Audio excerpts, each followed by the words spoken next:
Bienvenidos a una nueva edición de Más allá de la historia. Hoy vamos a hablar de don José de San Martín, pero no solo como el libertador de América, sino también en su rol de padre, de estratega y de líder.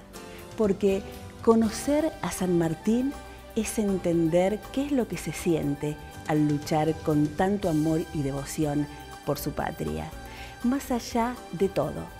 Más allá de las fechas, más allá de los libros, más allá de la historia. José de San Martín es mucho más que un estratega militar. Es un hombre íntegro que supo poner la unión de sus pueblos por encima de su gloria personal. En este bloque vamos a compartir entonces por qué José de San Martín sigue siendo y es una persona admirable. Estamos en el mes de agosto, un mes muy especial, un mes sanmartiniano, en el que recordamos muchas fechas y efemérides relacionadas a la vida de quien fue nuestro ilustre vecino, nuestro gobernador intendente de Cuyo y por supuesto el libertador de América. San Martín, quien tuvo una gran coherencia entre su vida pública y su vida privada, dejó plasmado muchos de sus principios y su legado a través de su actuación pública, a través de sus bandos, proclamas, decretos, programas de gobierno que desarrolló tanto en la gobernación e intendencia de Cuyo como en el protectorado del Perú en su tarea fundacional de la República del Perú. Pero también en su faz privada, en las famosas y conocidas máximas para la educación de mi hija Mercedes, plasmó también muchos de los principios del legado que tienen una gran vigencia hoy en día. La libertad de pensamiento, la libertad de espíritu, como él mencionaba, esa libertad que trascendía la libertad territorial o la libertad de la soberanía política y que tenía que ver con la libertad de espíritu de los hombres, la libertad de pensar, la libertad de moverse, ese gran trabajo que San Martín hizo en la protección de los derechos individuales,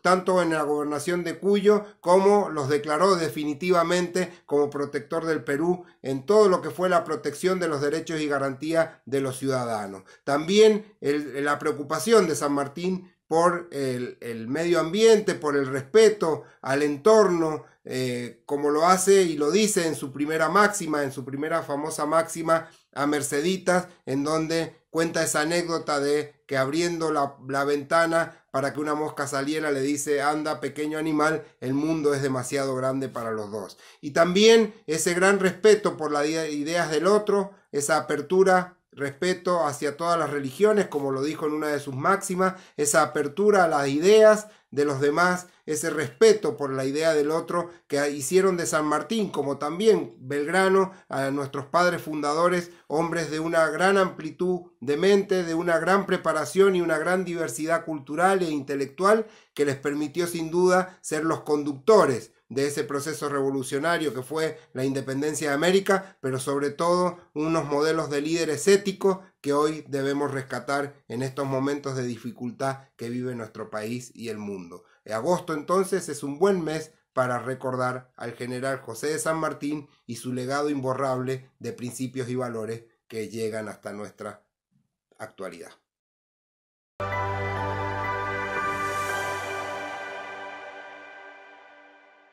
Estamos conociendo aspectos de su vida, sus decisiones, sus viajes, sus vínculos. Porque detrás del prócer hay una historia que merece ser contada. Un nuevo aniversario del paso a la inmortalidad del libertador general San Martín. Siempre es bueno recordar algunos aspectos de su vida y tratar de llevar conocimiento a la gente para que este personaje tan admirado y tan querible para todos los argentinos se lo conozca un poquito más, porque yo siempre sostengo que no se ama lo que no se conoce, y entonces si lo conocemos lo vamos a amar un poquito más. Y la idea hoy es tratar de tener los datos ya quizás conocidos, refrescarlos un poquito y traer algunas perlitas como para amenizar la historia. Sabemos que nació en Yapeyú, un 25 de febrero de 1778, el menor de 5 hermanos, la mayor una mujer, después 4 varoncitos más, algunos de ellos nacieron del otro lado del río Uruguay, y los últimos 2, o sea José Francisco y Justo Rufino, nacieron del hoy lado argentino. En esa época, obviamente, todo perteneciente al Virreinato del Río de la Plata. Sus padres, ambos españoles, del distrito de Palencia, Juan de San Martín, capitán de los ejércitos reales, y Gregoria Matorras, que también habían venido por separado y se casan aquí en Buenos Aires. Gregoria era prima de uno que fue un Jerónimo Matorras, que fue gobernador de la provincia de Tucumán a mediados de 1700, y fue con él el que vino a América. Y esto hago ese hincapié porque no había familiares en las Provincias Unidas del Río de la Plata o en el Virreinato del Río de la Plata que San Martín pudiese tener como relaciones familiares para cuando su regreso 30 y pico de años después. ¿Y por qué digo el regreso? Porque en 1781 dejan Yapeyú, toda la familia, para instalarse en Buenos Aires durante 3 años, y por cuestiones laborales de Juan de San Martín pasan a España. Así que un joven, San Martín, vivió 3 años en Yapeyú, otros casi 3 años en Buenos Aires, donde seguramente habrá aprendido a leer y a hacer los primeros palotes de escritura, y se viaja con toda su familia a España para instalarse primero en Málaga, después en Cádiz. Y allí inicia la carrera militar a los 11 años, ingresando en el regimiento de Murcia. Uno dice 11 años, ¿no? Y bueno, era la edad mínima para ingresar y que se le permitía por ser hijo de un capitán. Los otros tenían que entrar a los 12 o a los 13 años. Y toda su familia, obviamente menos todos sus hermanos, menos su hermana obviamente, hicieron la carrera militar en distintos ejércitos. Algunos fue a Filipinas, otros estuvieron en Francia. Todos los hermanos San Martín formaron parte del ejército español. Y San Martín, dentro del ejército español, tuvo una muy buena carrera. Llegó a capitán de infantería, ya ascendido a teniente coronel. Peleó en África, estuvo también embarcado como infante de marina. Tuvo una carrera muy importante y sobre todo se destacó en la Guerra de la Independencia de España, cuando la península es invadida por Napoleón Bonaparte. Ahí tenemos que recordar que esta lucha entre franceses y españoles provoca lo que nosotros llamamos después la Revolución de Mayo, porque lo que hace Napoleón es apresar al rey Fernando VII y a sus sucesores, y nombrar a su hermano José Bonaparte, Pepe Botellas, porque le daba al Chupi, como rey de España. Al llegar la noticia a Buenos Aires de que el poder del rey había caído, obviamente hay que aclarar algo. Todas las colonias en América no eran propiedad de España, sino del rey. Y al no estar el rey, los americanos consideraban que ese poder pasaba al pueblo. Ese sería el argumento para la Revolución de Mayo, las revoluciones de Mayo y las que se dieron en todo el continente sudamericano. San Martín obviamente se entera de esto. Hay que recordar que las comunicaciones no eran tan fluidas. Habría que ver cuándo se enteró San Martín de lo que había pasado en el Río de la Plata y cómo se enteró. Y él, ya terminada esa guerra, donde ya no había mucho más que hacer dentro de su carrera militar, porque él, al ser americano, no iba a ser ascendido a general, no iba a ser general de un ejército español en Europa, sí lo podría haber sido en América.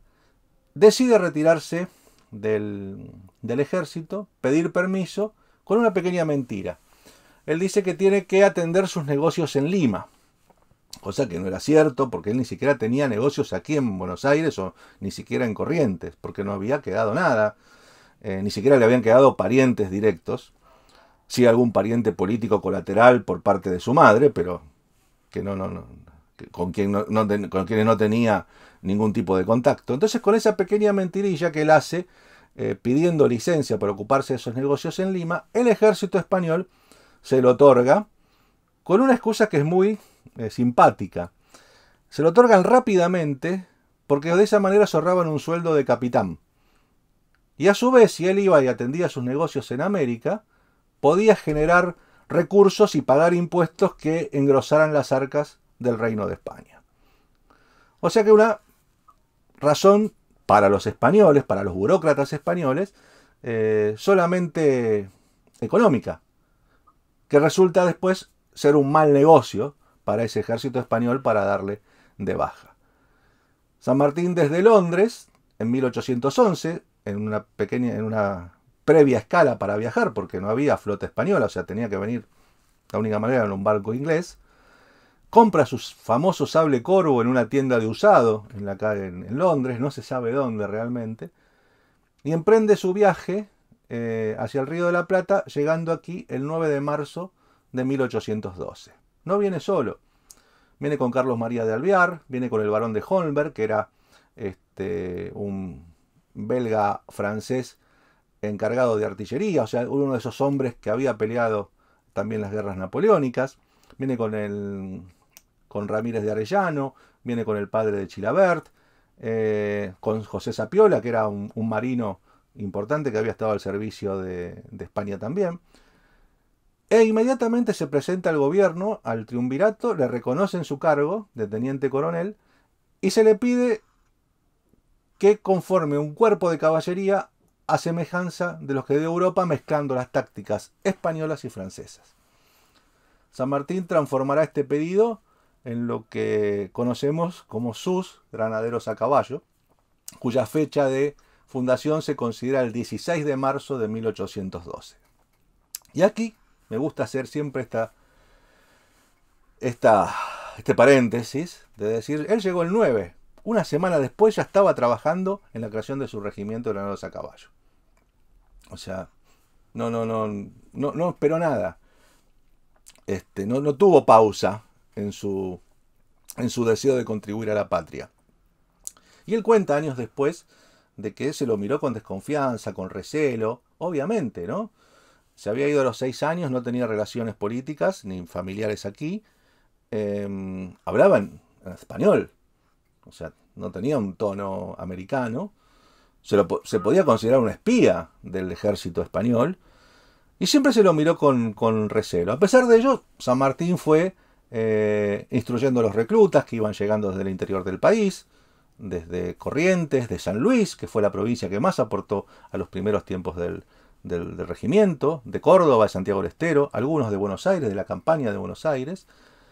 Y este regimiento, este escuadrón primero, que después se transforma en regimiento, tiene su bautismo de fuego en el combate de San Lorenzo. San Lorenzo es una localidad que está a unos 40 kilómetros al norte de Rosario, provincia de Santa Fe, a orillas del río Paraná. Y ahí en ese bautismo de fuego, en San Lorenzo, San Martín va al frente de sus 150 hombres. Cosa que no hacía un comandante que quedaba atrás dando órdenes. Él va al frente con su sable en mano, a caballo, obviamente, para demostrar de que era un hombre que estaba dispuesto a pelear por la causa de la Revolución de Mayo. Que en esos años, ya en esos 3 años después, venía apagándose ese fuego. San Martín demuestra así al gobierno de que está dispuesto a dar la vida por esto, y casi la da, al ser herido su caballo por un tiro de metralla. Cae medio muerto, le aprisiona una pierna, corre riesgo su vida porque los soldados iban prestos a matarlo, a clavarle una bayoneta, y allí lo salvan 2 granaderos, ambos llamados Juan Bautista, uno de San Luis, el primero Juan Bautista Baigorria, que con su lanza se lleva puesto, como dicen las crónicas de la época, al realista que quería matarlo con su bayoneta, y el otro, Juan Bautista Cabral, de Saladas, Corrientes, que bajando de su caballo lo toma por debajo de los hombros y lo ayuda a salir de debajo del caballo. A costa de su vida, pues recibe 2 heridas, no sabemos cómo, si 2 heridas de bala o 2 heridas de bayoneta, que lo hacen agonizar unas 2 o 3 horas y fallece después ahí en el refectorio del convento de San Carlos, que todavía se conserva. Si alguna vez alguien tiene la oportunidad de visitar San Lorenzo, muchas partes de ese convento son las mismas que vio, las mismas paredes que vio San Martín, y muchas de esas celdas, o sea, de esas habitaciones, se conservan lo más parecido posible de la época, es historia tangible. Y cuando entremos al refectorio, que es el lugar donde comían y desayunaban los curas, donde ahí se hizo el hospital de sangre, no olvidemos que en una de esas mesas seguramente dejó la vida el granadero Juan Bautista Cabral.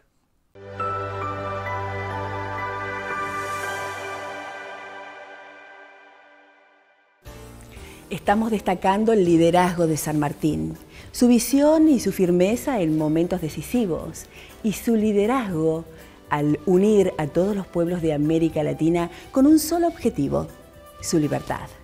Pero lo cierto es que San Martín tiene muchas facetas en su vida. Lo que pasa es que fue un hombre bastante enigmático, un hombre no dado a las grandes demostraciones públicas, ni a los oropeles, ni al lujo. Eso hizo que tuviera, hoy diríamos, un perfil bajo a pesar de ocupar los más importantes lugares junto con Simón Bolívar y con otros libertadores en América. Y yo siempre digo, a diferencia del otro gran padre de la patria nuestro que fue Manuel Belgrano, a quien le hemos rendido homenaje este año por ser el año belgraniano, San Martín sí ocupó cargos políticos, a pesar de que no los buscó, no los quería, le tocó ocupar cargos políticos. Y entonces uno descubre la faceta de un gran líder político, aunque él no le gustaba, él solía decir, usted sabe que yo soy un tosco político, le decía en varias oportunidades a Tomás Godoy Cruz, le decía, usted sabe que de todo sé nada, pero menos de política, en esa mezcla de humildad, porque era un hombre muy humilde, pero también del sarcasmo propio de las personas muy inteligentes, de ese humor bastante ácido que solía tener San Martín, sobre todo cuando uno lee sus cartas más privadas. Y además un gran conductor y un gran administrador. San Martín fue en su vida pública un gran administrador. Y esa es la faceta, para mi caso que no soy historiador de profesión, es la faceta que a mí me interesa, de un modelo de líder que quizás quedó opacado, como decíamos recién, por ese gran estratega militar. Militar era su profesión, pero un militar ilustrado. Todos sabemos o conocemos que la biblioteca sanmartiniana personal de San Martín es una de las más frondosas e increíbles que se ha descubierto en las bibliotecas de nuestros prohombres o de nuestros próceres o padres fundadores. Y además, San Martín se preparó para ello como todo buen líder. Él mismo lo dice, ¿no? Durante 20 años al servicio de los ejércitos españoles se preparó, pero no solo en la carrera de las armas, porque como tempranamente demostró esa gran valentía, siendo ya cadete del regimiento de Murcia, también va a demostrar una gran avidez de conocimiento y va a ir adquiriendo una gran cantidad de libros que después nos va a sorprender esa gran biblioteca, como decíamos, que él llevó desde Cádiz a Londres, de Londres a Buenos Aires, de Buenos Aires al norte, de norte a Córdoba, de Córdoba a Mendoza, de Mendoza a Chile y de Chile al Perú. Esos más de 70 cajones de libros y papeles públicos que San Martín llevaba. Esa gran avidez por el conocimiento, en una época especial, porque los líderes también son producto de las circunstancias que les toca vivir. San Martín, como Belgrano, como Bolívar, como Miranda, les toca vivir en un momento de grandes cambios para la historia de la humanidad, uno de esos momentos de inflexión que tiene la historia del mundo, como fue el siglo de las grandes revoluciones y además siendo contemporáneos de la Revolución Francesa. Ese gran clic que hizo el mundo en ese momento los encuentra de lleno, los sorprende de lleno, y ellos por suerte en ese camino tienen esa avidez que los va a llevar a conocer cada vez más de esa explosión de las ciencias sociales o humanísticas, como se llamaba en ese entonces, pero también de las ciencias duras o las ciencias exactas, como le llamamos nosotros hoy en día. Por eso sorprende que San Martín maneje muy bien conocimientos de historia, de literatura, a pesar de que no es un gran escritor ni un gran literato, como sí lo fue Belgrano, pero al mismo tiempo maneje grandes conocimientos de geometría, por supuesto todo lo relacionado a las matemáticas propio de un militar, pero además uno encuentra en su biblioteca tratados de agricultura, tratados de construcción de molinos, y entonces uno empieza ahí a darse cuenta de esa faceta de liderazgo. Es importante destacar que este hombre que se ha preparado, como él lo dice antes de venirse al Plata, para ocupar los lugares importantes, porque otra cosa que tuvo San Martín como un buen líder es saber identificar el momento que le tocaba vivir, y por eso fue un hombre tan cuidadoso de sus acciones, de sus palabras, un hombre muy ético, muy coherente, pero también hay que decir, muy centrado en que iba a ser juzgado por la posteridad, como bien vos lo sabés, como él dijo muchas veces, eran los hijos de las generaciones que él tenía como contemporáneo quienes iban a dar el verdadero fallo de la historia sobre su actuación pública. Y esa faceta de San Martín, de un hombre que se ha preparado para ocupar los lugares de conducción, es la que va a empezar a explotar inmediatamente que llegue al Plata. Por eso uno se sorprende cuando descubre San Martín llega el 9 de marzo de 1812. El 16 de marzo ya está creando el regimiento de granaderos a caballo, que va a ser como, por supuesto, la primera unidad formal militar más importante, profesionalizada del ejército, del cuerpo de caballería. Pero además, nosotros lo hemos escrito, es su inicio de micropoder. Es la primera unidad de micropoder que San Martín como líder pone pie aquí en América. Porque en el regimiento de granaderos a caballo, él no solo formó una unidad militar, y de las mejores. Recordemos que el regimiento de granaderos a caballo es la base de otras escoltas presidenciales como los granaderos de Taqui en Ecuador, como la Guardia de la Legión de Honor en el Perú. Pero además, él formó en sus muchachos, como les decía, a verdaderos hombres que, como lo dicen muchas crónicas, les enseñó desde usar los cubiertos, desde presentarse en una mesa de Estado oficial, hasta enseñarles lo que era la geopolítica en Europa, que él tenía muy presente, porque recordemos que él había estado en los altos mandos militares europeos, españoles, contra Francia, aliado a Inglaterra, etcétera, Portugal, etcétera. Lo cierto es que ese San Martín, en marzo ya con la formación del regimiento de granaderos a caballo, y en ese año, a partir de su intromisión o su participación, mejor dicho, en la fundación de lo que va a ser la Sociedad Patriótica, que es anexada por la Logia Lautaro y las sociedades políticas secretas, comienza lo que él después llamó a darse dirección a la Guerra de la Independencia, que era lo que le faltaba cuando él llega. El gran Belgrano, que había estado luchando desde la Revolución de Mayo en el norte, en una guerra que realmente fue muy terrible, la guerra, porque las provincias unidas, las que conocieron realmente el campo de batalla y derramaron sangre, fue en el norte, el actual norte argentino y el Alto Perú de ese momento. Cuando llega San Martín, la revolución no está pasando por el mejor momento, y entonces su acción, junto a los hombres que nuclea lo que va a ser la incipiente Sociedad de Caballeros Nacional y después la Logia Lautaro, convierten la dirección de la causa de la independencia. Y allí comienza a destacar el líder político.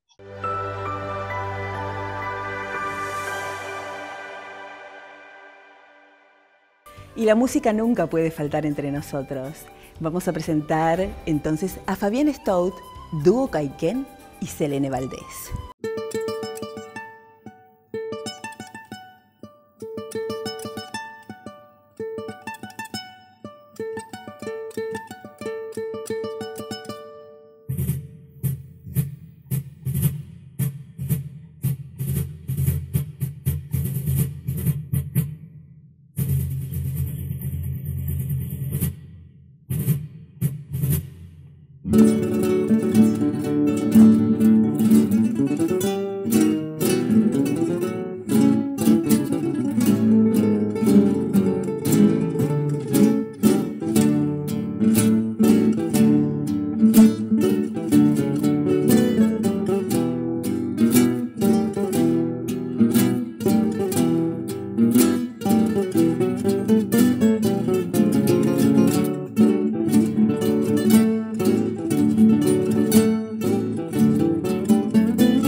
ante el Cristo Redentor.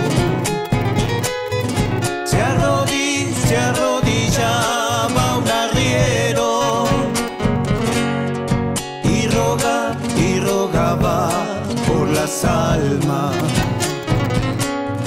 de los bravos granaderos. Eran 60 paisanos, los 60 granaderos. Eran valientes cuyanos, de corazones de acero. Quiero elevar mi canto como un lamento de tradición para los granaderos que defendieron a mi nación. Pido para esas almas que las bendiga nuestro Señor. Segundita.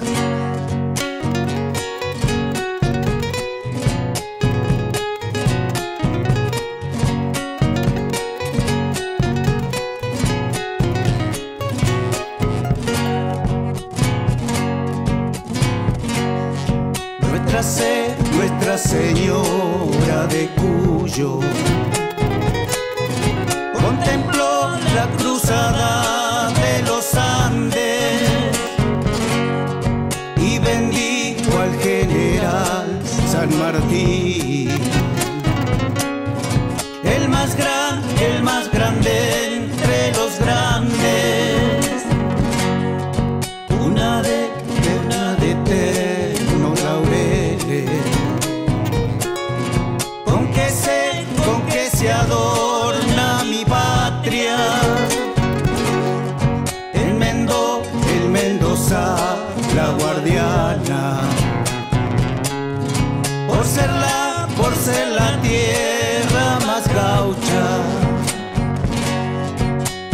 Quiero elevar mi canto como un lamento de tradición para los granaderos que defendieron a mi nación. Pido para esas almas que las bendiga nuestro Señor.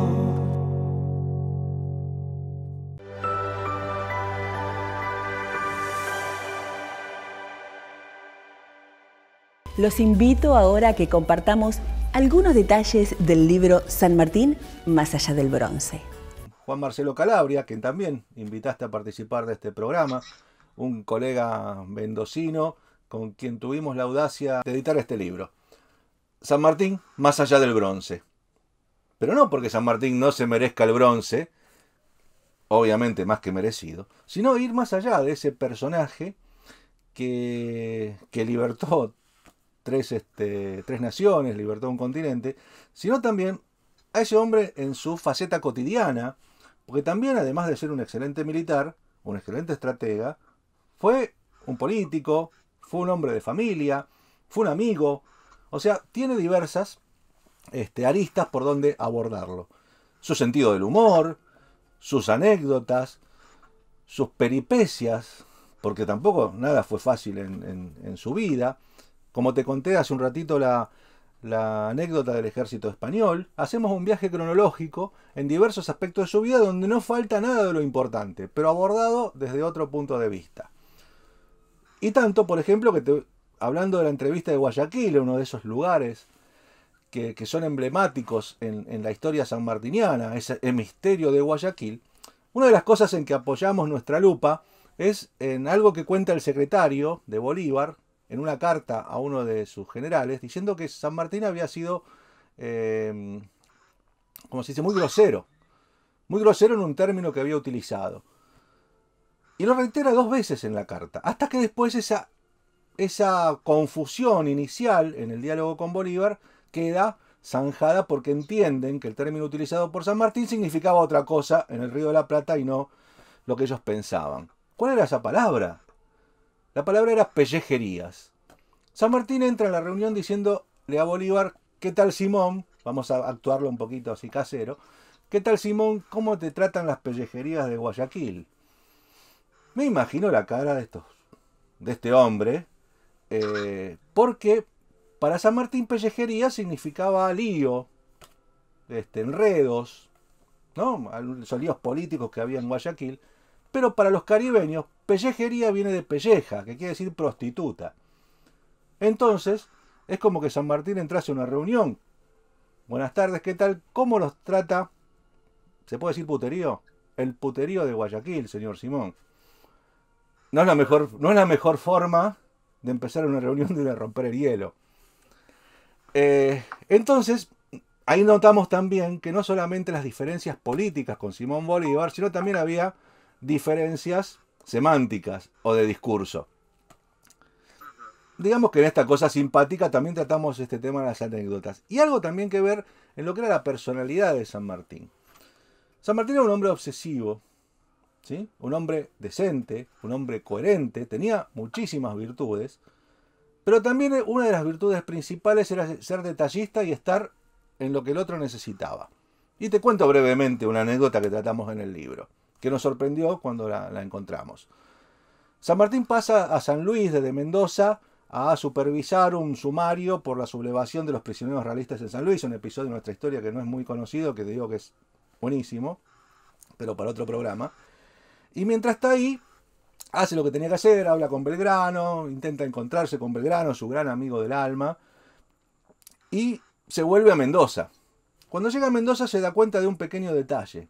Entonces toma la pluma, papel, y escribe al gobernador de San Luis: por un olvido de nuestro criado, me olvidé de pagarle a la lavandera, la misma que atiende a Zarratea y que pobre señora le hemos dejado sin su dinero. Dígame usted cómo hago y se lo alcanzo.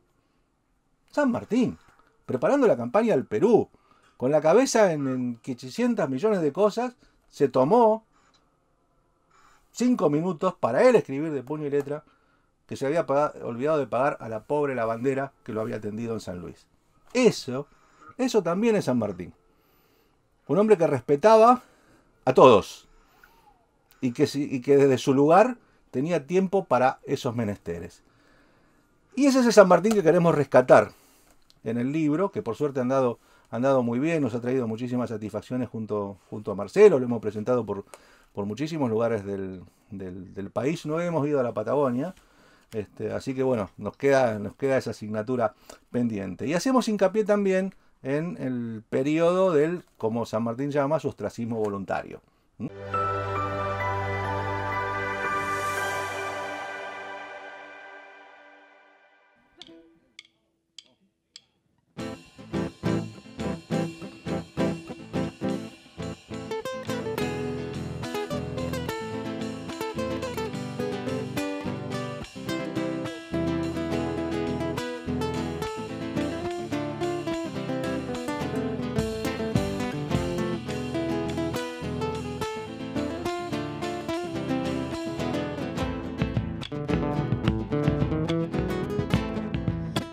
Cañaras cruzan la laguna, el guillo a la luna le da su cantar, y en los valles retumba mi caja, canta con la zafra todo Tucumán.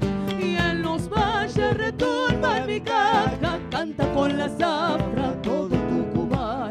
La noche en sus ojos, la miel en su boca, yo traigo una copla del cañaveral, de la luna que alumbra en boca cuando se le antoja de noche alumbrar, de la luna que alumbra en boca cuando se le antoja de noche alumbrar.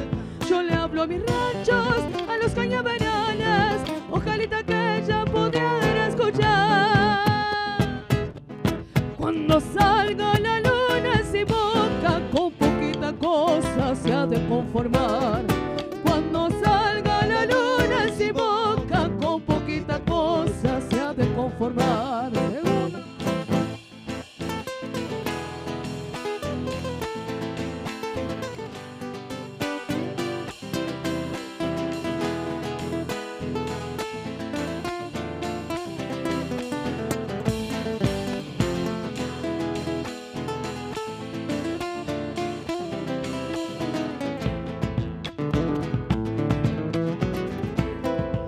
a las carretas, subiendo el camino, pensando en el ruido de su traquetear.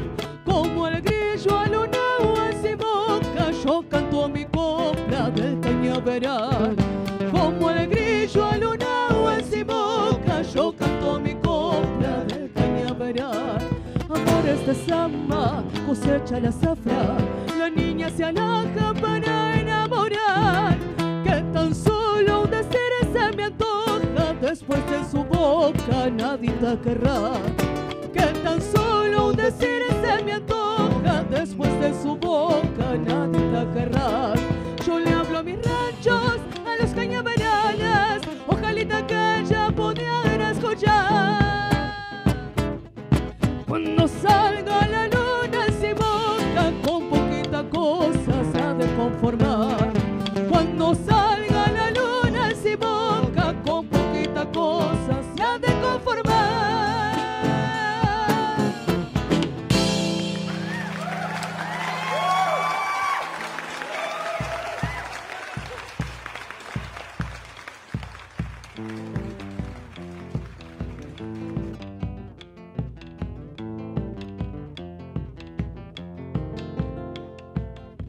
Como una estrella fugaz, pasaste por mi vida, pero tu amor me dio más de lo que yo pedía. Como una estrella fugaz, pasaste por mi vida.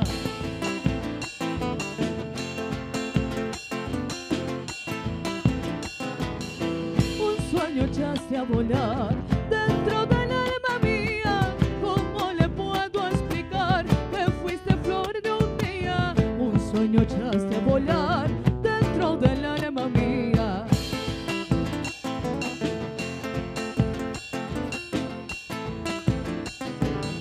Sigo sintiendo el sabor de tu boca y la mía, ese maldito dulzor de la fruta prohibida. Sigo sintiendo el sabor de tu boca y la mía. Me iluminó el corazón, tu estrella fugitiva. Y a donde quiera que voy, te llevo noche y día. Aunque haya sido tu amor, encuentro y despedida.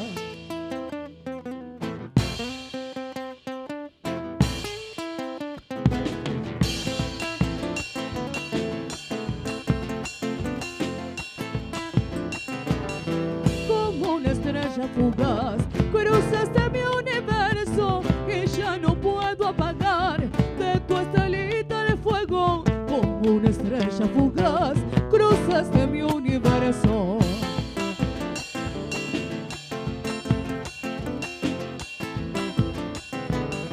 Breves recuerdos serán los que de tu amor tengo, pero de solo pensar me va quemando adentro. Breves recuerdos serán los que de tu amor tengo.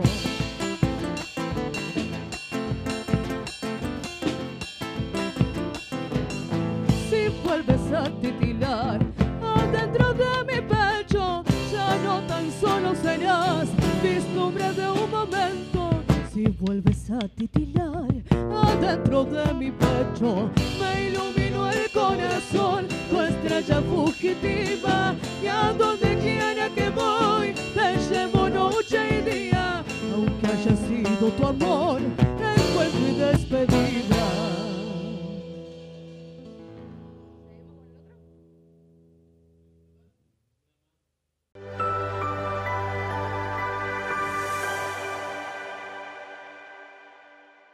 En este bloque vamos a conocer una etapa menos conocida en la vida de San Martín, su exilio en Europa. Conozcamos entonces los detalles. Esta fecha tan especial como es un aniversario del fallecimiento del Libertador General San Martín, darles a conocer, o mejor dicho, comentar aspectos que no son muy conocidos de la vida del general, sobre todo en esa etapa que él llamó su ostracismo voluntario y que la historia llama exilio en Europa, que duró desde 1824 hasta 1850, año de su muerte, en Boulogne-sur-Mer, localidad costera del norte de Francia. San Martín, acompañado de su pequeña hija, deja atrás las Provincias Unidas del Río de la Plata en un momento convulsionado del país, donde la figura de San Martín era discutida y donde él no estaba tranquilo en su chacra de Mendoza, queriendo hacer la vida de un simple campesino. A la muerte de su esposa en 1823, San Martín ya tiene decidido tomar a su hija y educarla en Europa para dejar pasar unos cuantos años y después regresar a su querida patria. Cosa que intentó en 1829 y se frustró por estas divisiones entre partidos que tanto molestaban a San Martín. En Europa llega primero a Francia, donde no es bien recibido, su equipaje es requisado, él es demorado, gestiones que hacen sus amigos y su hermano Justo Rufino le permiten pasar a Inglaterra y Escocia, visitar a algunos amigos y a partir de ahí dejar a su hija pupila en un internado para sus estudios y ponerse a buscar un lugar donde residir permanentemente. El lugar, la ciudad elegida, es Bruselas, en Bélgica, por una simple cuestión económica que era mucho más barato que el resto de Europa para vivir, y siendo el aspecto económico algo que San Martín tenía que cuidar porque dependía de los giros que le mandaban de Sudamérica, especialmente la pensión que recibía el gobierno peruano y los sueldos atrasados que le daba este país y también Chile. En Bruselas, junto a su hermano y después posteriormente con su hija, pasa San Martín una vida asceta, él lo dice casi como un cuáquero, como un campesino, había alquilado una chacra cercana en las afueras de la ciudad, cultivando la tierra, una pequeña huerta y jardín, y también haciendo pequeños trabajos de jardinería en un taller que tenía en su casa. Él mismo cuenta que por la mañana los pasaba en el café de comercio, en el centro de la ciudad, leyendo los diarios extranjeros que llegaban ahí, manteniéndose permanentemente informado y también escribiendo cartas a sus amigos, especialmente Tomás Guido y Bernardo Higgins, que también lo mantenían informado de lo que pasaba en el Río de la Plata, en Sudamérica precisamente. 1830, la revolución por la República Belga hace que San Martín cambie de ciudad de residencia, siendo la elegida París, en Francia. París, que era el centro del mundo diplomático, donde todas las nuevas naciones sudamericanas tenían una embajada o una legación o un representante de negocios.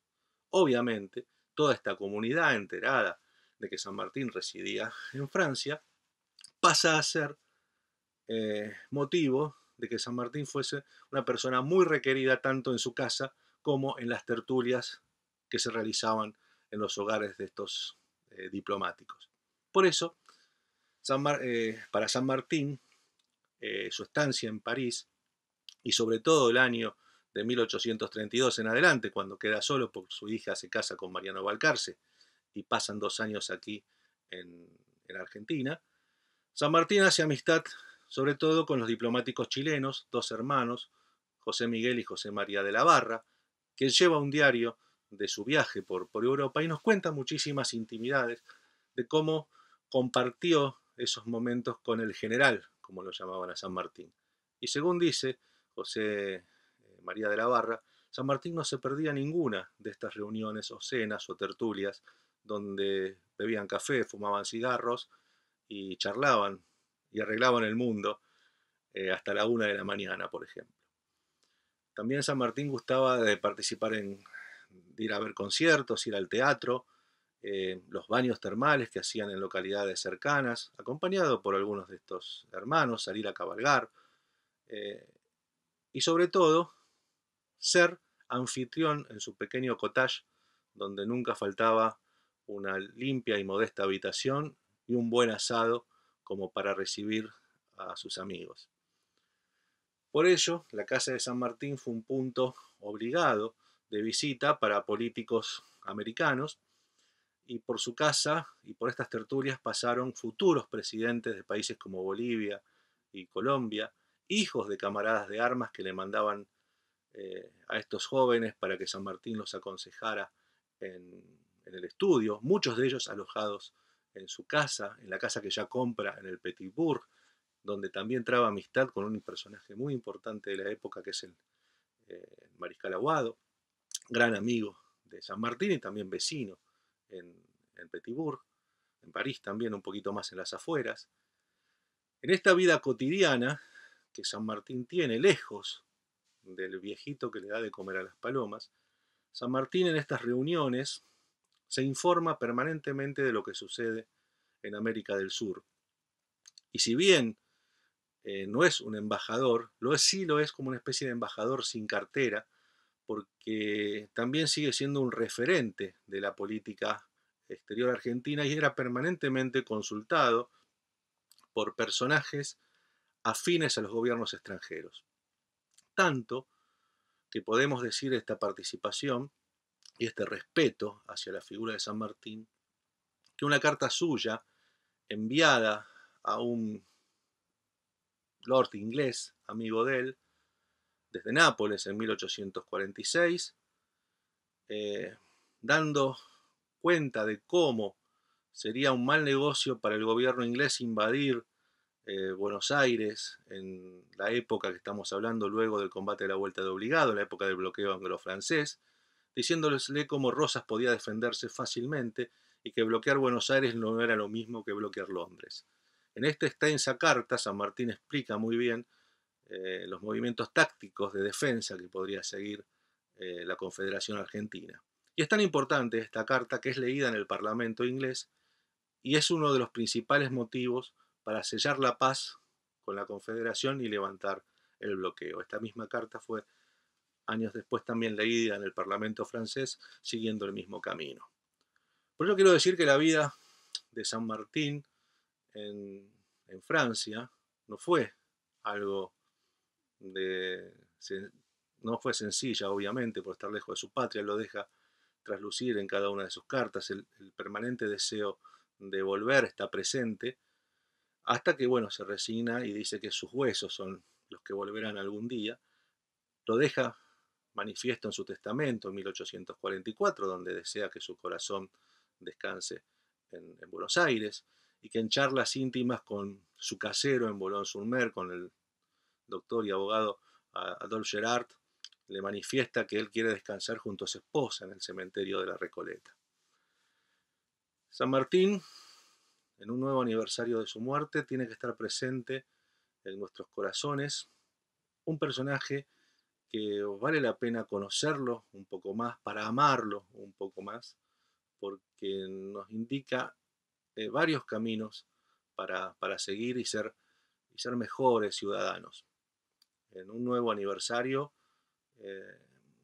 llevemos este pequeña semblanza, este pequeño recuerdo, desde cualquiera de los aristas que podamos conocer a San Martín: militar, gobernador, político, hombre común. A pesar de ser un hombre extraordinario, también San Martín fue un hombre común que despreció el poder en sí mismo, que despreció el lujo y que pudo dar todo en pos de una misión, sacrificando también quizás sus propios aspectos personales.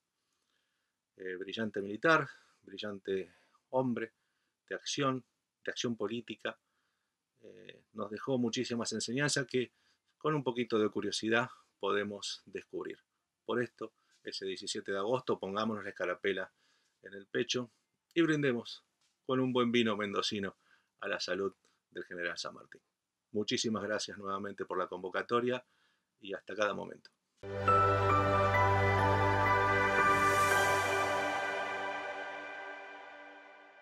Él, un músico muy reconocido en la provincia de Santa Cruz, hoy no está con nosotros, pero vamos a compartir este material de archivo que nos han enviado. El tema, Sargento Cabral, en la voz de Edmundo Águila.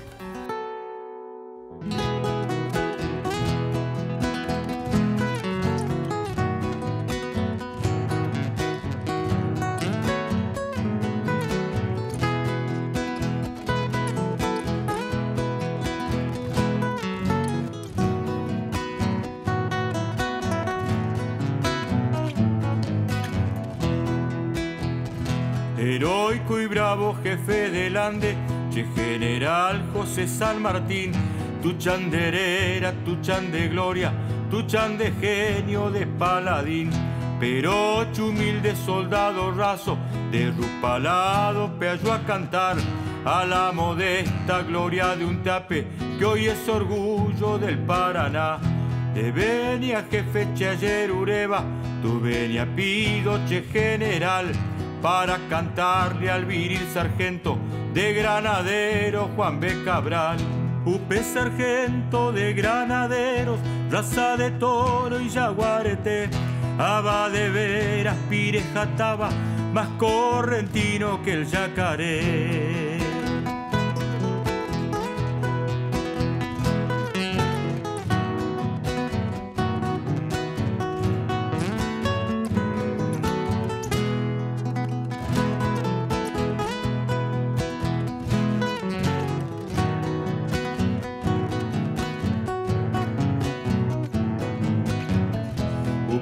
Sargento que en San Lorenzo como un valiente siempre peleó, y por salvarte no más che jefe, como un valiente también murió.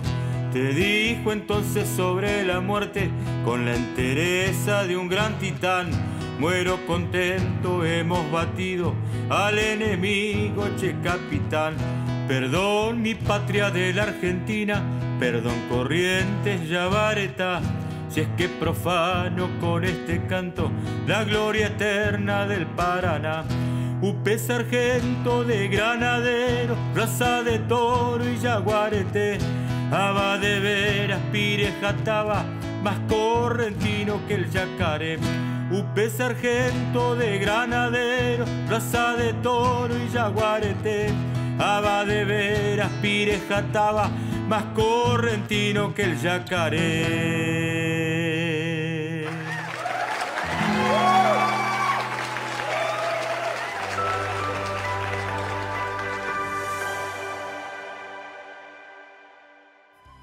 Y de esta manera hemos llegado al final de esta edición en este programa, donde supimos conocer la vida de José de San Martín desde todo punto de vista, un punto de vista muy abarcativo, desde el lado del padre, del líder, el estratega, y también desde un lado mucho más humano. Les agradezco muchísimo por habernos acompañado. Bueno, quiero hacer una mención y un agradecimiento muy especial a Canal 9 y todo su personal por hacer posible que hoy estemos compartiendo este momento tan lindo y conociendo un poquito más acerca de nuestra historia. Muchas gracias por acompañarnos. Seguinos por todas las redes sociales como Canal 9 Santa Cruz. Hasta la próxima semana en una nueva edición de Más Allá de la Historia.